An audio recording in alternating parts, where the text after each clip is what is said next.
좀 세게 얘기해도 돼요? 똘똘한 한 채 답을 안 보셨죠? 라고 질문하고 싶어요. 좀 세게 얘기한 건지는 잘 모르겠는데 무슨 말씀을 드리고 싶으냐면 앵무새다. 앵무새 같은 소리다. 뭐냐면 지금 그거에 대해서 반박을 하기 전에 이거부터 보셔야 돼요. 2013년, 4년부터 서울 수도권의 상승장이 시작됐다고 그랬죠. 처음에 그 당시의 기억을 되돌아보면은요, 그때 똘똘한 한 채란 말이 없었어요.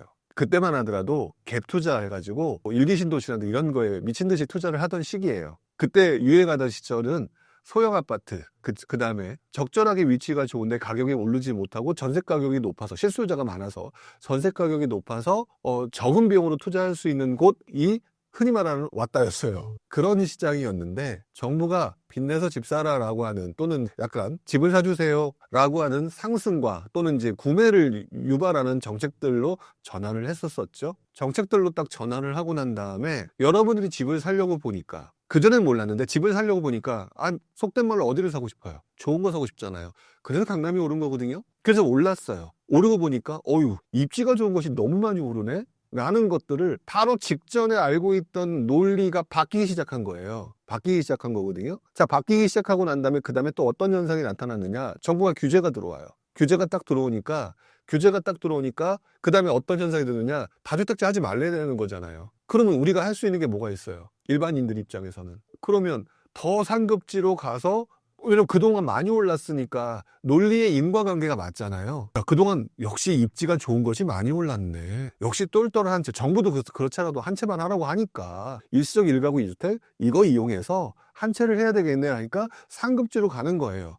그러다 보니까 또 어디가 많이 올라요? 수가 이쪽으로 집중되니까 똘똘한 한 채가 많이 오른 거예요. 그런 상황으로 계속 이어지면서 물론 이제 투자자들은 또 외곽으로 나갔지만 그것들은 이제 논외로 하고 그러면 지난 10년간 뭐 봤는 줄 아세요? 결론. 그동안 봤던 모든 흐름이 뭐였어요? 상급지의 똘똘한 한 채였잖아요.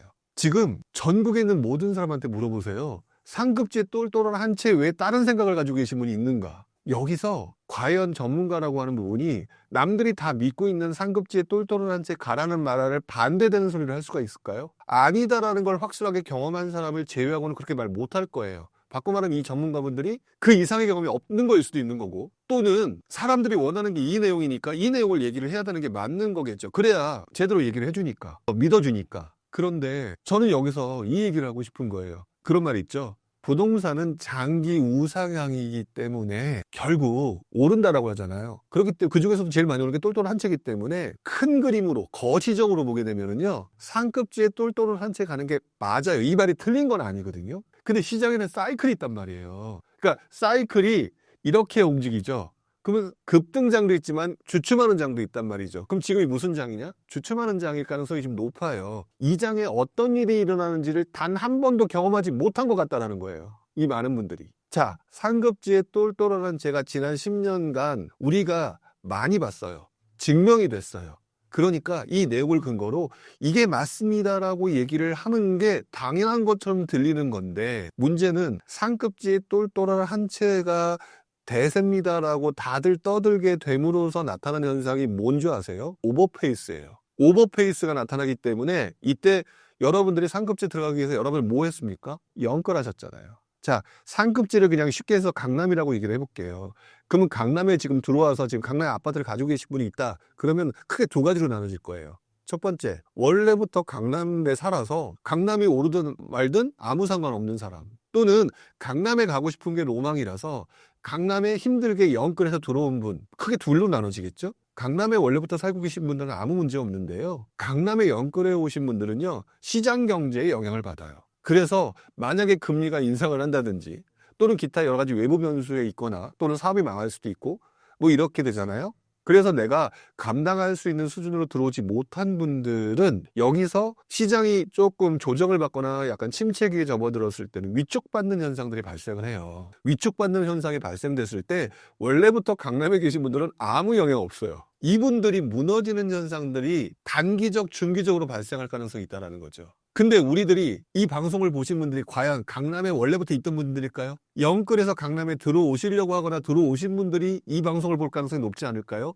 이분들이 지금 시장 변동성에 취약하단 말이죠. 그래서 길게 보면 상승장의 우상향 속에서 똘똘한 한 채로 들어가는 거는 맞는데요.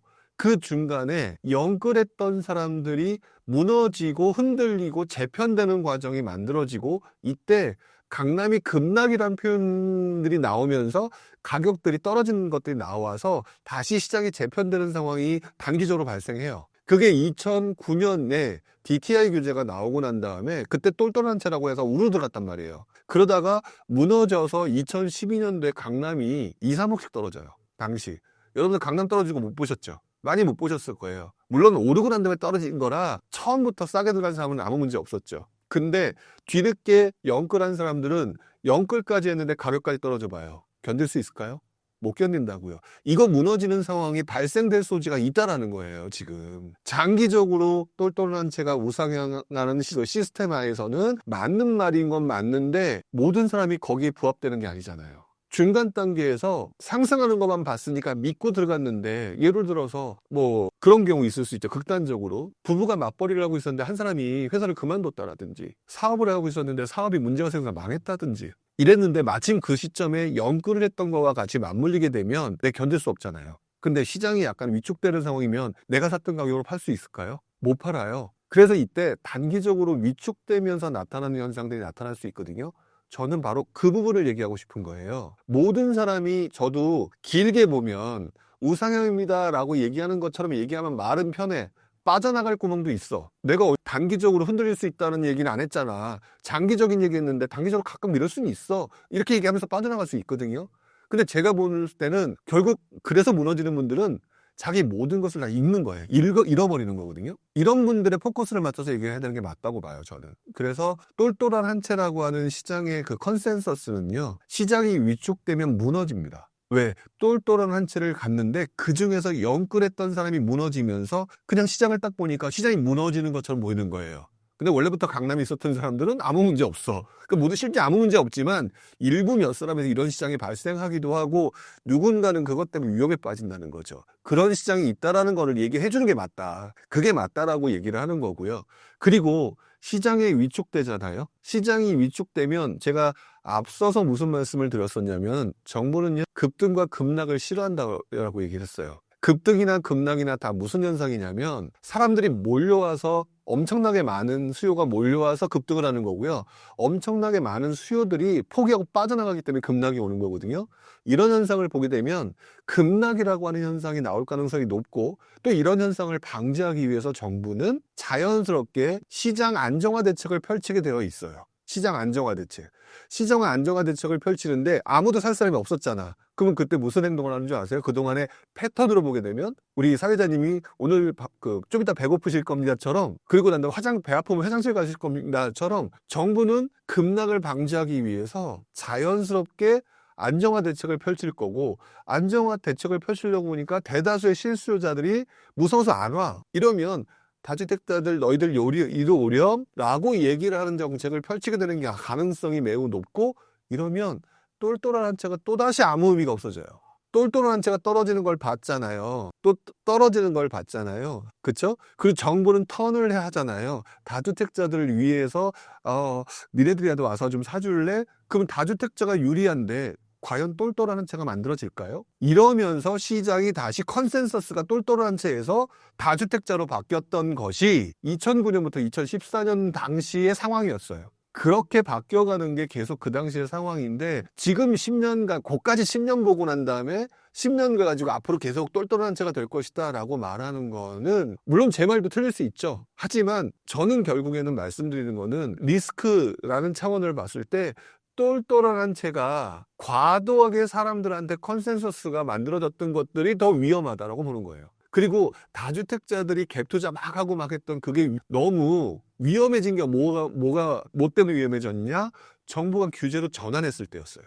그래서 똘똘한 채가 만들어졌단 말이죠. 정부 정책이 이렇게 손바닥 뒤집듯이 바뀌는데 똘똘한 채가 계속된다? 시장을 통찰하지 못한 거라고 저는 생각을 해요. 지난 수십 년간 정부의 방침에 따라서 다주택자와 똘똘한 채가 반복되면서 나타났던 현상들을, 그러면 중간에 잘못하다가 무너질 수 있는 거 아까 설명드렸죠? 이런 상황에 내가 될 수 있는데 무작정 똘똘한 한 채라고 얘기를 한다? 그건 아니라고 저는 봐요. 물론 똘똘한 한 채를 감당할 수 있는 수준이다? 그럼 지금 제가 말했던 이 구간에서 나타나는 이 현상들을 하고 아무 문제가 없어요. 그러면 맞는 거예요. 근데 모든 사람한테 이게 맞는 것처럼 얘기하는데 영끌한 사람은 빼야죠. 저는 이 얘기를 하고 싶은 거예요.